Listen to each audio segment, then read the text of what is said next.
बिस्मिल्लाहिर्रहमानिर्रहीम। आज हमारा माइक्रोबायोलॉजी का लेक्चर नंबर, तो आपने मुझे बताया नहीं कौन सा है लेक्चर नंबर।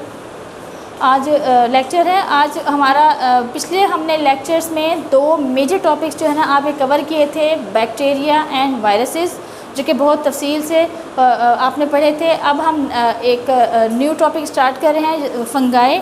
सबसे पहले फंगाई क्या होते हैं? फंगाई को अगर उर्दू में आप कहें तो उसका मतलब क्या होता है? फफूंदी लगना, फफूंदी। क्योंकि बाकी जो इन्फेक्शंस होते हैं उसमें तो आपको पिक्चर ये नज़र आ रही होती है कि ये काला हो गया है, ये ज़्यादा रेड हो गया है, तो लेकिन जो फंगस इन्फेक्शन होगा उसमें एक क्लियर कट पिक्चर नज़र आ रही होती है कि एक वाइटिश कोटिंग जो है ना वो नज़र आ जाती है। जैसे अक्सर जो है ना किसी के मुंह में अगर छाले वगैरह हो जाते हैं, या आप मेडिसिन का कोई कोर्स कर रहे होते हैं, उसके बाद जो है ना ओरल थ्रश हो जाता है। जो ओरल थ्रश है वो भी क्या है? एक किस्म का इन्फेक्शन है और वो फंगल इन्फेक्शन कहलाता है। उसकी पहचान ये होती है कि जब ओरल कैविटी का मुआयना किया जाता है तो उसमें आपको एक वाइट कोटिंग नज़र आती है। ठीक है। इसी तरह से जो ये इसका जो जानवरों का फजला होता है, उसको आप जो फजला होता है उसमें आप अगर देखें तो थोड़े दिन बाद जो है ना उसको आप वो ऑब्ज़र्व करें तो उस पर भी जो है ना फंगस बहुत, क्योंकि फंगस जो है ना वो डेड मटीरियल्स पे ज़्यादा रहता है और ये वहीं से जो है ना अपनी खुराक हासिल कर रहा होता है, तो वहाँ पर भी एक जो वाइट कोटिंग ऊपर आ जाती है तो वो किसकी पहचान होती है? फंगस की पहचान होती है। इसी तरह से जो बाज़ का ईयर इन्फेक्शंस जो होते हैं, ईयर इन्फेक्शन क्योंकि पानी की वजह से, जो नमी की वजह से जहाँ पे फंगस इन्फेक्शन लग जाता है तो वो वहाँ पे फंगस जो है ना उसको मौका मिल जाता है ग्रो करने का, तो ईयर इन्फेक्शन भी अक्सर इन्वॉल्व करता है फंगल इन्फेक्शन। और अगर उसको मुआयना किया जाए कान का, तो वहाँ पे आपको बाकायदा जो है ना हाइफी नज़र आ रहे होते हैं। इस तरह से बारीक बारीक जो है ना जो कान का पर्दा है उसके करीब, ईयर ड्रम के करीब जो है ना आपको बाकायदा यूँ बारीक बारीक फिलामेंट्स जो है ना नज़र आ रहे होते हैं, वाइट वाइट ना। तो उससे फिर ये पहचान होती है कि कान में जो है ना वो फंगल इन्फेक्शन हो गया है। ओरल थ्रश के लिए फिर उसके लिए भी अक्सर आपने डेक्टोरिन जेल सुनी होगी, माइकोनाजोल है उसके अंदर। तो माइकोनाजोल जो है ना वो इससे फंगल इन्फेक्शन की चीज़, इस तरह नील स्टेट जो ड्रॉप्स हैं उसको आप इस्तेमाल करते हैं तो वो भी फंगल इन्फेक्शन में इस्तेमाल, नाइस्टेटिन फंगल इन्फेक्शन में इस्तेमाल किए जाते हैं। तो फंगस क्या है? फफूंदी है। और सिंगुलर जो है वो क्या कहलाता है? फंगस कहलाता है। और जो स्टडी है फंगाई की उसे हम क्या कहते हैं? Mycology. Study of fungi is called mycology. और ये फंगाई जो है ना वो ग्रुप हैं नॉन मोटाइल सिंगल सेल्ड और the multi cellular eukaryotic organism. Fungi क्या होते हैं? ये सिंगल सेल्ड भी होते हैं और मल्टी सेल्ड भी होते हैं। सिंगल सेल्ड या यूनिसेलुलर में जो एग्जांपल है वो क्या है? यीस्ट। यीस्ट की जो एग्जांपल, वो भी फंगस की एक स्पीशी है। ये क्या होती है? एक्सेप्ट यीस्ट जो है ना और आर मल्टी सेलुलर। यीस्ट जो है ये फंगस की स्पीशी है। ये क्या होती है? यूनिसेलुलर होती है। इसके अलावा मोल्ड्स हो गए, ये क्या है? मल्टी सेलुलर है। फंगाई जो है are chemo heterotrophic require organic compound for energy. ये कीमो हेटरोट्रॉफिक होते हैं, मतलब हेटरोट्रॉफिक के ये डेड मटेरियल से जो है ना अपनी खुराक हासिल करते हैं और उससे जो है ना इन्हें एनर्जी मिलती है और ये फिर इनसे इनकी ग्रोथ होती है। जो डेड मटेरियल हैं वो जो डिकम्पोज हो जाते हैं, अपनी हालत बदल लेते हैं, उसको ये एज आ फूड अपना इस्तेमाल करते हैं और उससे फिर इनको एनर्जी मिलती है। दे आर एरोबिक और फैकल्टेटिव। अच्छा, इनकी जो डिवीज़न है वो कैसे होती है? ये सेक्चुअली और एसेक्चुअली उसे डिवाइड होते हैं, लेकिन कुछ स्पोर्स जो है ना ये पैदा करते हैं। अगर फंगस ग्रो कर रहा होता है तो उससे जो है इनकी ग्रोथ किससे होती है?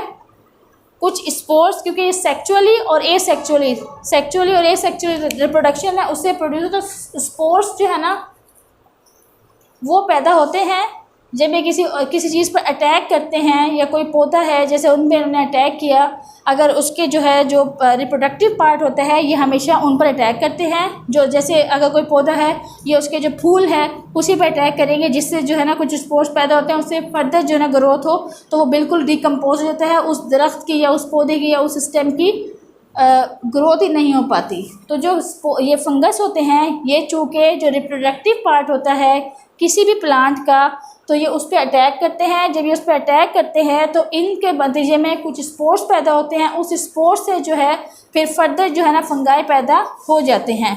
तो इस तरह से इनकी प्रोडक्शन कैसे होती है, मज़ीद जो वो फंगाई हैं प्रोड्यूस करने के लिए क्या रिक्वायर्ड होता है, स्पोर्स रिक्वायर्ड होते हैं, उन स्पोर्स से इनकी प्रोडक्शन होती है और इनकी डिवीजन होती रहती है। फंगाई जो है प्रीवियसली ग्रुप्ड एज थैलोफाइट, और ये किससे बिलोंग करते थे, प्लांट किंगडम से। थैलोफाइट क्यों कहा गया था इनको, पहले ये थैलोफाइट्स, इनको प्लांट किंगडम में फॉल कर दिया गया था। ये इसकी बैकग्राउंड है, ये मैं क्या बता रही हूँ, उनका बैकग्राउंड बता रही हूँ। अगर आपसे पूछा जाए तो ये आपने देखा, ये स्ट्रक्चर है किसका, खुम्बी का।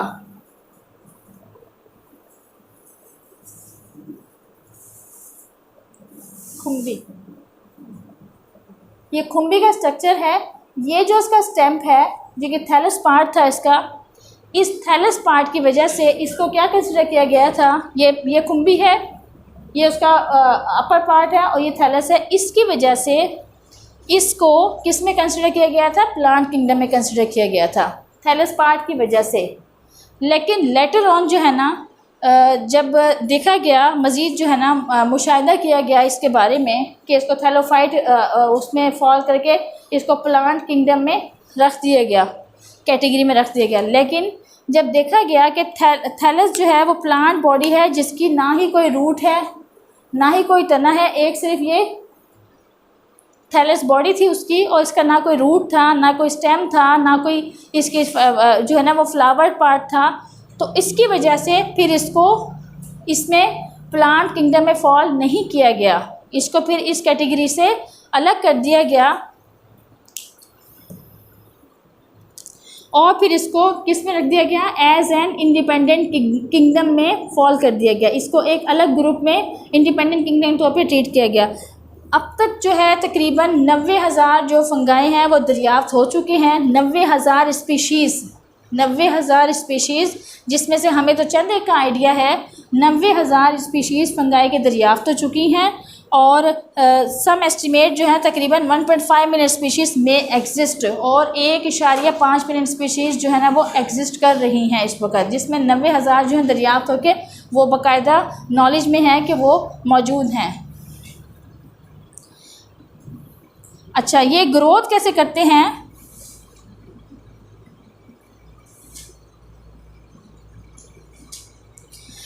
Fungi grow from the tip of the filament hyphae that make up the bodies of the organism.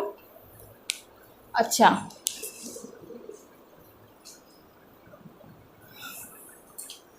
अब इसके कैरेक्टरिस्टिक ये मैंने डिस्कस किए, ये क्या थे इसके कैरेक्टरिस्टिक थे कि ये यूनिसेलुलर भी होते हैं। अगर आपको सिंपल जो है ना एक सवाल पूछा जाए कि फंगाई के कैरेक्टरिस्टिक बयान करें तो सबसे पहले आपने क्या कहना है, फंगाई जो है वो grouped as thallophyte belonging to plant kingdom, but इसको इंडिपेंडेंट किंगडम तौर पर ट्रीट किया गया। नंबर 2 जो है कि फंगाई जो है वो group of non motile single celled. अच्छा, इनमें क्या नहीं होता, इनको नॉन मोटाइल का मतलब क्या है, अगर ये नॉन मोटाइल हैं तो फिर कौन सा पार्ट है जो मौजूद नहीं होगा इसमें, दे आर नॉन मोटाइल, तो means they are non. Bacteria की लोकोमोशन किससे होती है, वायरस की लोकोमोशन किससे होती है, वायरस जो है मूव करता है, मोटाइल है वायरस, तो किससे, उसकी मोशन किससे होती है, वायरस की या बैक्टीरिया की मोशन। ये वायरस का स्ट्रक्चर है, ये आपने पढ़ा था। इसी तरह से बैक्टीरिया की बॉडी थी, आपने ये पढ़े थे, ये क्या है, फ्लैजिला। फ्लैजिला जो है इसमें क्या होते हैं, this are the microorganism, eukaryotic microorganism, but they are single celled और the multi celled and non motile because they are not flagellated, क्योंकि इसमें फ्लैजिला नहीं होता, इसकी वजह से इनकी मूवमेंट नहीं हो सकती। लेकिन जो ये स्पोर्स प्रोड्यूस करते हैं, उन स्पोर्स की वजह से इनकी क्या होती है, प्रोडक्शन बढ़ी होती है और इन्फेक्शन जो है ना उससे स्प्रेड हो रहा होता है, स्पोर फॉर्मेशन की वजह से। एक स्पोर्स है, अगर वो फंगस इन्फेक्शन है वहाँ पे वो प्रोड्यूस हो रहा है तो मज़ीद जो है ना फंगस पैदा होंगे, उससे बहुत सारे मल्टी स्पोर बनेंगे, तो वो स्पोर्स जो है ना जहाँ तक पहुँच रहे हैं तो वहाँ पे इनकी क्या हो रही है, ग्रोथ पहुँच रही है, वहाँ तक इनकी प्रोडक्शन भी हो रही होगी। तो इस तरह से ये इनका कैरेक्टरिस्टिक क्या है कि ये यूकैरियोटिक माइक्रो ऑर्गेनिजम्स हैं। These are the single celled और the multi celled. Single cell में ईस्ट की एग्जांपल है, मल्टी सेल्ड में आपके पास मोल्ड्स हैं, और इसके अलावा जो है ये नॉन मोटाइल हैं, non flag because they have no flagella और दे कैन नॉट मूव। इसके अलावा दे आर एरोबिक और facultative and they divide asexually or sexually, and by the spores they enhance their growth, they divide themselves.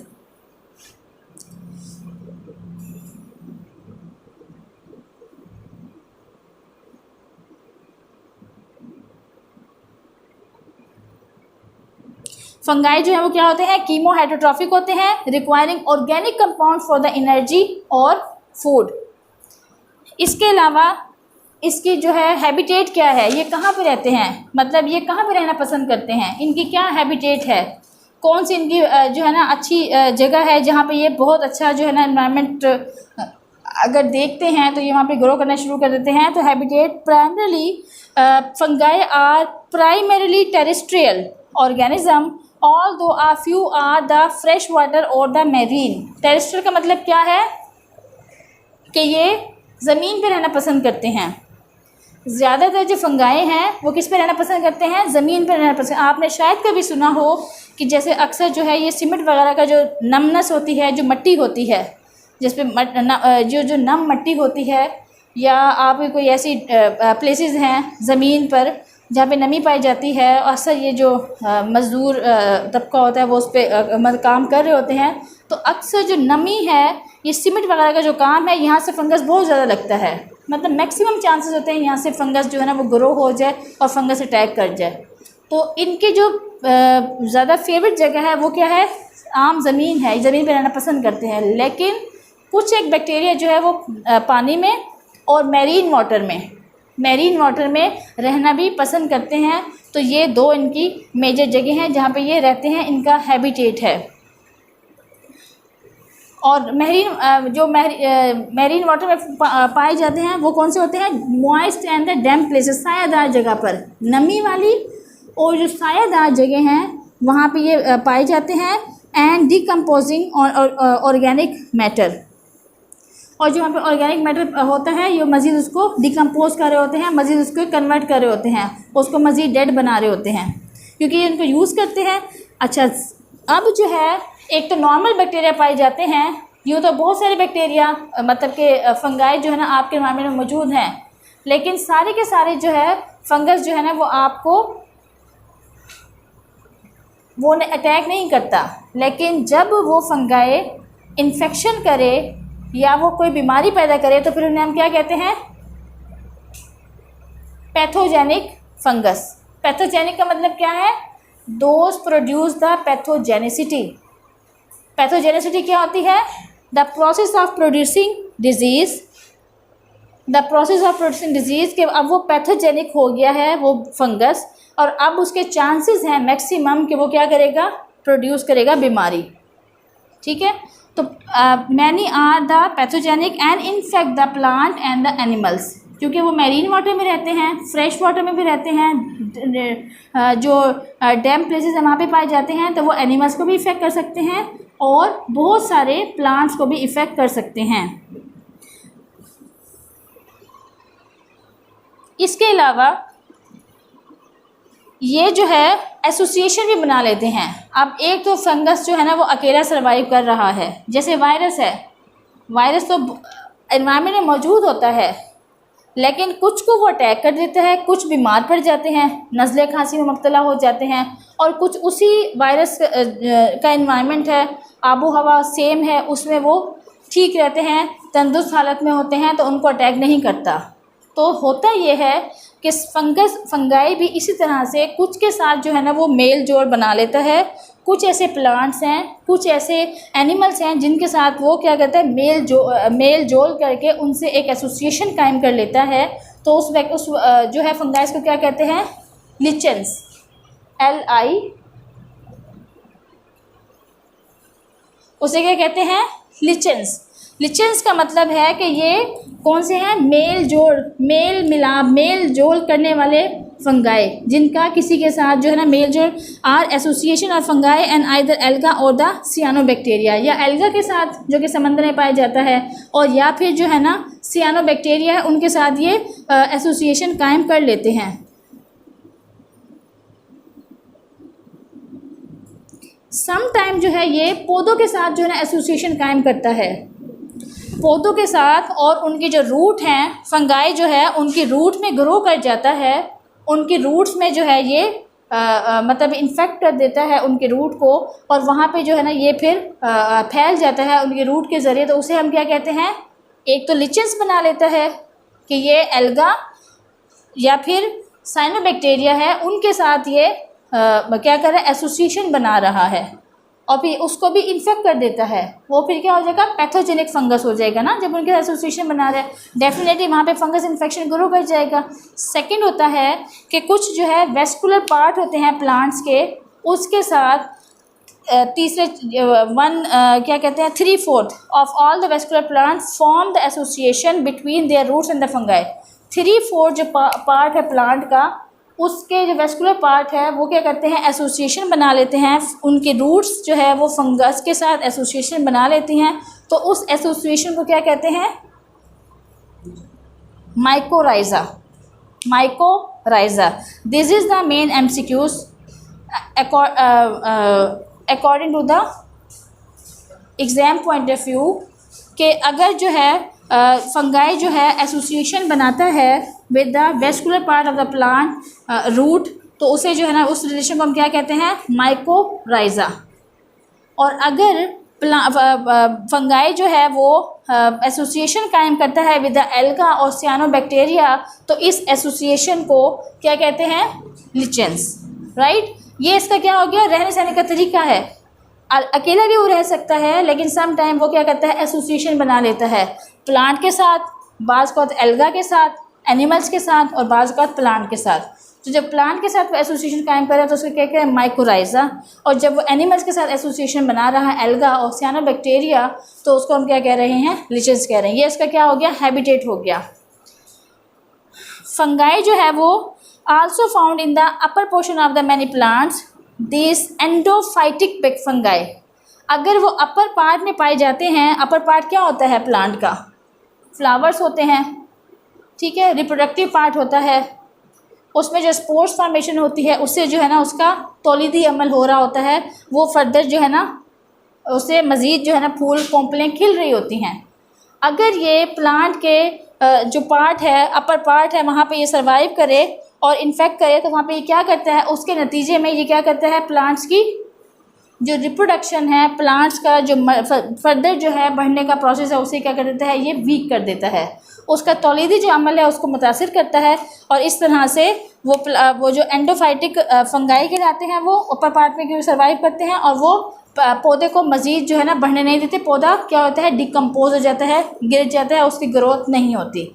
तो ये जो 3 तरह की जो उसने किया कि ये जो प्लांट है उसके अपर पार्ट में जो है ना ग्रो करता है, ख़ासकर जहाँ पे रिप्रोडक्शन का अमल हो रहा होता है, ये वहाँ पे फंगाई अटैक करता है, एंडोफाइटिक जो फंगाई कहलाते हैं। एक वो हो गया, तो ये क्या हो गया, पैथोजेनिक प्रोसेस हो गया, ये पैथोजेनिक फंगाई हो गए। सेकंड जो था कि ये वेस्कुलर पार्ट ऑफ प्लांट है और रूट्स है, उसको भी अटैक करता है, उसके साथ एसोसिएशन कायम करता है, तो ये भी क्या हो गया, पैथोजेनिसिटी हो गई फंगाई की। थर्ड जो है कि ये एल्गा के साथ भी और साइनोबैक्टीरिया के साथ भी एसोसिएशन कायम करता है, उसके साथ जो है ना लिंक होके उसको नुकसान पहुँचाता है, तो वो भी क्या हो जाएगा, पैथोजेनिक फंगाई हो जाएगा। तो पहले मैंने आपको बताया कि इसका नॉर्मल जो है रहने का क्या है, वो जहाँ पे ये रह रहा होता है इस डैम प्लेस, ज़्यादातर ये नमी वाली जगहों पर रहता है, सायादार जगहों पर रहता है। आप देखें ओरल थ्रश है, मैंने जिक्र किया कि ये माउथ कैविटी में बहुत जल्दी ग्रो करता है। इसी तरह से जब फंगस इन्फेक्शन हो जाता है तो क्या हिदायत होती हैं कि पानी से परहेज़ किया जाए, क्योंकि पानी जो है ना इसके लिए बेहतरीन इन्वायरमेंट है, जहाँ पे इसको पानी मिलेगा, नमी मिलेगी, वहाँ पे इसकी जो अफजाइश है वो बहुत अच्छी हो सकती है। तो इसीलिए इस और आम जो जगह हैं वो भी नमी ज़मीन पर पाया जाता है, लेकिन ज़्यादातर उन जगहों पर जहाँ पे क्या पाई जाती है, नमी पाई जाती है। अक्सर जो हमारे जो घरों में अक्सर जो सीमेंट वगैरह होती है, नमनेस होती है, तो वहाँ पे कहा जाता है कि इन्फेक्शन जो है ना वहाँ पे ज़्यादा वो पाया जाता है कि नमनेस की वजह से भी जो है ना ये खांसी और ये सब नहीं वो दूर होती। तो उसकी मेन रीज़न भी यही होता है कि वो इन्फेक्शन हो जाता है उसकी वजह से। अब आते हैं इसके स्ट्रक्चर पर। जब बॉडी और the vegetative structure of the fungus is called the thallus, ये इसकी बॉडी होती है जैसे, लेकिन इसमें कोई रूट नहीं है, कोई स्टेम्प नहीं है। जो स्ट्रक्चर जो इसका वेजिटेटिव जो स्ट्रक्चर होता है फंगस का, वो क्या कहलाता है? वो थैलस होता है। सिंपल सी एक बॉडी होती है। वेरीज इन कॉम्प्लेक्सिटी और द साइज़, इसके जो है ना मतलब के साइज़ और कॉम्प्लेक्सिटी हो सकता है, इससे जो है ना ये इसकी कॉम्प्लेक्सिटी ये सिंपल हो या जो है ये साइज़ में बड़ी हो सकती है। ये चीज़ें इस पर डिपेंड करता है, वो पाई जाती हैं, मुख्तलिफ इसकी रेंज होती है। और इसको हम माइक्रोस्कोपिकली देख सकते हैं। ये सिंगल सेल भी होती है जैसे कि जीस्ट हो सकती है, और मल्टी सेलुलर भी होती है जैसे कि मोल्ड्स होते हैं। तो ये इसका स्ट्रक्चर है। मशरूम्स है वो भी मल्टी सेलुलर है। उसके बाद जो है डिवीजन ऑफ फंगाई। अब फंगस तो आपने पढ़ लिया, लेकिन उनकी जो स्ट्रक्चर है उसको देखते हुए इसको हमने 4 कैटेगरीज में डिवाइड किया। फंगस को किस में डिवाइड किया? मेजर 4 कैटेगरीज में डिवाइड किया। आपने देखा होगा कि अक्सर जो ब्रेड आप इस्तेमाल करते हैं, अगर वो ज़्यादा टाइम जो है ना वो आप उसको रहने दें, तो उसमें जो है ना ग्रीन और वाइट जो है, पहले तो वाइट और फिर जो है उसमें काही लग जाती है, फफूंदी लग जाती है, तो वो भी क्या है? फंगस है। लेकिन उसको आप किस कैटेगरी में फॉल करेंगे? कौन सा फंगस उस बीमारी को कॉज करता है? ज़ाइगोमाइकोटा। और ज़ाइगोमाइसीट्स क्या कहला रही है? ये उसकी तमाम स्पीशीज़ हैं, ये उसकी नस्ल है। मतलब कि फंगस की ये पूरी क्या है? ज़ाइगोमाइसीट्स जो है ना एक पूरी स्पीशी है, और ज़ाइगोमाइकोटा जो है ना वो एक फंगस है जो कि यह क्या कर रहा है? फफूंदी पैदा कर रहा है। राइजोपस जिसे कहते हैं, राइजोपस स्वाइनफी is a very common member of this division, जो कि क्या करता है? Bread moulds. तो ऐसे ज़ाइगोमाइसीट्स जो हैं, ज़ाइगोमाइसीट्स जो कि क्या कर रहे हैं? जैसे ब्रेड मोल्ड है, उसमें राइजोपस स्वाइनफी एक स्पीशी है जो कि क्या करती है? ब्रेड में फफूंदी पैदा करती है। तो उसे हम क्या कहते हैं? ज़ाइगोमाइकोटा, ये एक स्पीशी है। और ज़ाइगोमाइसीट्स जो है ना ये बहुत सारी ऐसी स्पीशीज़ हैं जो कि क्या कर रही हैं? ये बीमारी पैदा कर रही हैं। सेकंड जो है एस्कोमाइसीट्स है।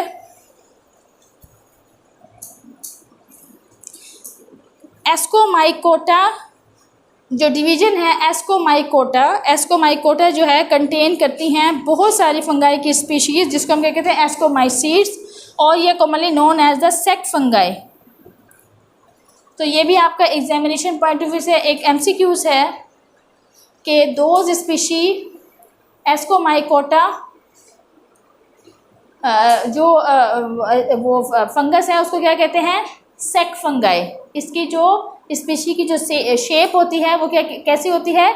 जैसे एक थैली नुमा जो है ना वो स्पीशी है सेक्ट फंगाई। क्या कह रहे हैं इसको? Sect fungi. इसकी शेप इस तरह की होती है इस डिवीज़न में। और ये क्या कहलाती है? एस्कोमाइकोटा। इसमें स्पीशी है एस्कोमाइकोटा। एस्कोमाइसीट्स बहुत सारी स्पीशीज़ हैं इसमें फंगाई की। बेसिडियोमाइसीट्स और बेसिडोमाइकोटा, इसे हम क्या कह रहे हैं? बेसिडोमाइसीट्स, और ये commonly known as the club fungi. इसमें क्या होता है? ये इसमें एक फंगस है क्लब फंगाई, इसको कह रहे हैं सेक्ट फंगाई। एक फंगस की शक्ल जो है यूँ लगती है जैसे थैले नुमा जो है ना वो फंगस है। इसके अलावा जो क्लब फंगाई है, जो बेसिडियोमाइसीट्स हैं या बेसिडियोमाइकोटा स्पीशी है, ये क्या होती हैं? बहुत सारी स्पीशी होती है। तो इसमें क्लब फंगाई है। इसमें क्लब फंगाई का मतलब क्या होता है? क्लब, जिसमें बहुत ज़्यादा तादाद में मौजूद हो, और वो स्पीशी जो है ना यूँ लगे बहुत सारी स्पीशीज़ जो है ना वो मौजूद हैं, तो वो कहलाती है बेसिडियोमाइसीट्स कैटेगरी में फॉल करते हैं। बेसिडियोमाइकोका इसकी जो वो है कि ये कलर फंगाई है, ये कलेक्शन मतलब बहुत सारे नंबर्स हैं इसके अंदर, इसलिए इसको हम क्या कहते हैं, कलर फंगाई कह रहे हैं।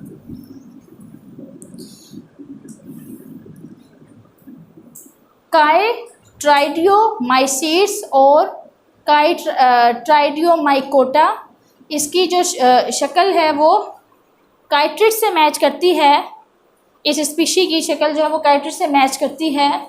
तो इसको हम, ये सिंपलेस्ट स्पीशी है ट्रू फंगाई की, और इस डिवीजन में एक क्लास है और इसकी जो रिजेंबलेंस है वो किससे मैच करती है, प्रोटोजोआ से। प्रोटोजोआ से रिजेंबलेंस कर रही है, इसको हम क्या कहते हैं, काइट्रिड्स कहते हैं, और इसकी वजह से इसको ट्रू फंगाई भी कहते हैं, प्रोटोजोआ। क्योंकि सबसे पहले जो फंगाई को किस में फॉल किया गया था, एनिमल किंगडम में फॉल किया गया था, प्लांट किंगडम में फॉल किया गया था। चूँकि इसकी क्या है, रूट्स नहीं है, फिर इसको वहाँ से वो हटा दिया गया, फिर इसकी रिजेंबलेंस जो है वो किससे मैच कर रही थी, प्रोटोजोआ से। तो जो ये वाले हैं काइट्रियोमाइकोड, इसकी के काइट्रिड्स है। काइट्रिड्स की जो एग्जाम्पल है वो काइट्रिड इसलिए कह रहे हैं कि इसकी जो शक्ल है वो किससे मिलती है, प्रोटोजोआ स्पीशीज से मिलती है। तो इसलिए इनको हम ट्रू फंगाई भी कहते हैं, क्योंकि ये रिजेंबल करते हैं विद द प्रोटोजोआ। तो यहाँ आपका आज का लेक्चर कंप्लीट होता है।